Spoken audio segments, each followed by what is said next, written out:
You would be hard-pressed to find two more pivotal individuals in the evolution of painting than Paul Cézanne and Wassily Kandinsky. Both of their artistic explorations forged new paths in art that countless artists have followed since. One is considered to be the grand provocateur of pure abstraction, and the other, the godfather of modernism itself. If painting is a language, then their works could be akin to the Rosetta Stone, offering countless insights into the possibilities of things to come.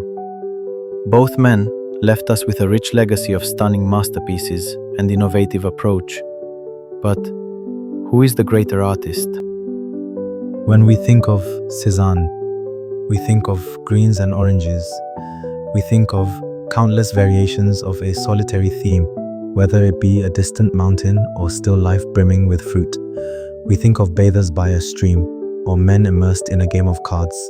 And then we stop thinking altogether and let the pictures take over. We are helpless to their beauty.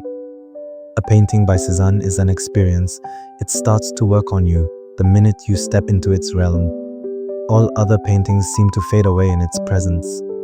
At first, it may appear to be a pure exercise in painting, marrying color with technique. But the whole is definitely more than the sum of its parts. In the hands of Cézanne, an apple can take on transcendental qualities. The abstract expressionist Barnett Newman famously called them cannonballs, alluding to their dynamic power. Similarly, Kandinsky breathes with explosive flurries of color and harmony. We become charged by their energy and swept up in their movements. Throughout his career, he explored the correlation between music and paint and helped to visually interpret the sweeping momentum of symphonies and other musical compositions. When standing in front of one of his paintings in a museum, it sings to you. One composition leads to another, and you want more. Kandinsky constantly thrills and surprises you with his choices, and you are left amazed by the endlessness of his creativity. Early on in Cézanne's evolution as a painter, his palette was dark and dense, and his hand was heavy and unsure. As time went on, the colors became lighter, and the hand more confident.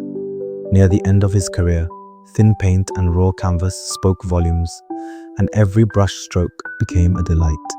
Over his lifetime, he stripped away all things unnecessary in his painting and distilled the essential. A seemingly unfinished Cézanne is still a deeply satisfying experience.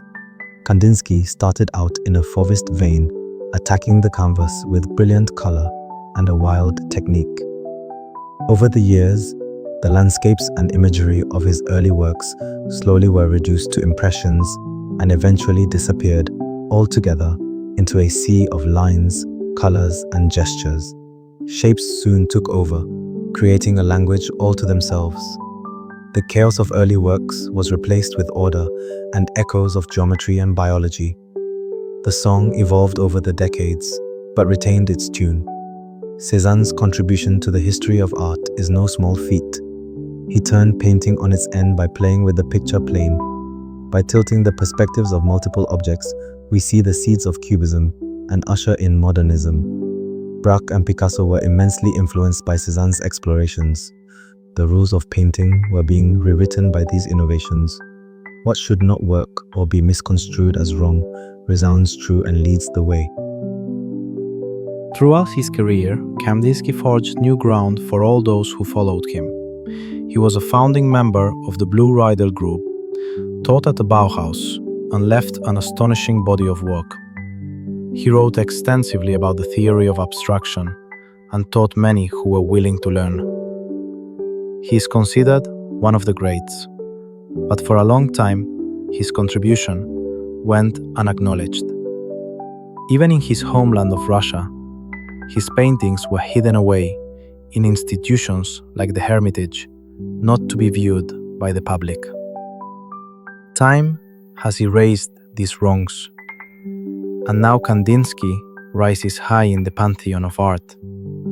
But can he topple Cézanne?